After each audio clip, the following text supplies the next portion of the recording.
നമ്മുടെ ചിന്തയിലേക്ക് കൊണ്ടുവരുവാൻ തിരഞ്ഞെടുത്തിരിക്കുന്ന വിഷയം അപ്പോസ്തലനായ പൗലോസ് കൊരിന്ത്യർക്ക് അയച്ച കത്തിലെ വാക്കുകളാണ്. അതായത് 1 കൊരിന്ത്യർ 1-ാം അധ്യായം 3 മുതൽ 9 വരെയുള്ള വാക്യങ്ങൾ. ഈ ഭാഗം ദൈവത്തിൻ്റെ അനുകമ്പയും അനുദിന അനുഗ്രഹവും നമ്മുടെ ജീവിതത്തിൽ എങ്ങനെ പ്രവർത്തിക്കുന്നുവെന്ന് വിശദീകരിക്കുന്നു. കൊരിന്ത്യർ ക്രിസ്തുവിൽ ലഭിച്ച അവിശ്വസനീയമായ ദാനങ്ങൾ അംഗീകരിച്ചുകൊണ്ട് ദൈവത്തിന് നന്ദി പറഞ്ഞുകൊണ്ടാണ് പൗലോസ് ആരംഭിക്കുന്നത്. ആത്മീയ പരിജ്ഞാനത്തോടും ജ്ഞാനത്തോടും ദൈവവിശ്വാസത്തെക്കുറിച്ച് സംസാരിക്കാനുള്ള പ്രാപ്തിയും ഈ ദാനങ്ങളിൽ ഉൾപ്പെടുത്തിയിരിക്കുന്നു. ദൈവത്തോടുള്ള നന്ദി വളരെ പ്രധാനമാണ്.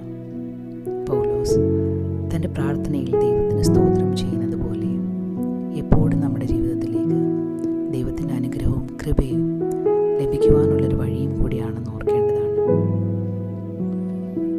എപ്പോഴും എന്നുകൊണ്ട് അർത്ഥമാക്കുന്നത് ഒരു സ്ഥിരമായുള്ള ബന്ധം, ദൈവത്തോട് ചേർന്ന് നിന്നുള്ള ജീവിതം എന്നതാണ്. പൗലോസ് തൻ്റെ സഹോദരന്മാരെക്കുറിച്ച് എഴുതുമ്പോൾ അവരെ ദൈവത്തിൻ്റെ അനുഗ്രഹം കൊണ്ട് സമ്പന്നരായെന്നാണ് പ്രമേയിക്കുന്നത്. ദൈവം അവരെ അനുഗ്രഹിച്ചതിൻ്റെ ഫലമായാണ് അവർക്ക് ആത്മീയമായ ജ്ഞാനം ലഭിച്ചതും ദൈവത്തിൻ്റെ സത്യത്തെ അവർ മനസ്സിലാക്കി സങ്കല്പിക്കുവാൻ കഴിവുണ്ടായതും. അവരെ അവരുടെ പരിശ്രമം അല്ലെങ്കിൽ സ്വയം പ്രാപ്തിയല്ല, എന്നാൽ ദൈവത്തിൻ്റെ കൃപയുടെയും ശക്തിയുടെയും ഫലമായി സമ്പന്നരായെന്നാണ് പൗലോസ് പറയുന്നത്. നമ്മുടെ കർത്താവായ യേശു ക്രിസ്തുവിൻ്റെ നാളിൽ കുറ്റമില്ലാത്തവരായിരിക്കേണ്ടതിന് അവൻ നിങ്ങളെ അവസാനത്തോളം ഉറപ്പിക്കും. ദൈവത്തിൻ്റെ സാന്നിധ്യം നമ്മുടെ ജീവിതങ്ങളിൽ എപ്പോഴും ഇരുണ്ട സമയങ്ങളിലും പ്രതിസന്ധികളിലും എത്തുമ്പോൾ അവിടെ സാന്ത്വനം നൽകുന്നു. അവിടെ ദൈവത്തിൻ്റെ കരുണ നമുക്ക് പുതിയൊരു ജീവിതവും ഊർജവും നൽകുന്നു.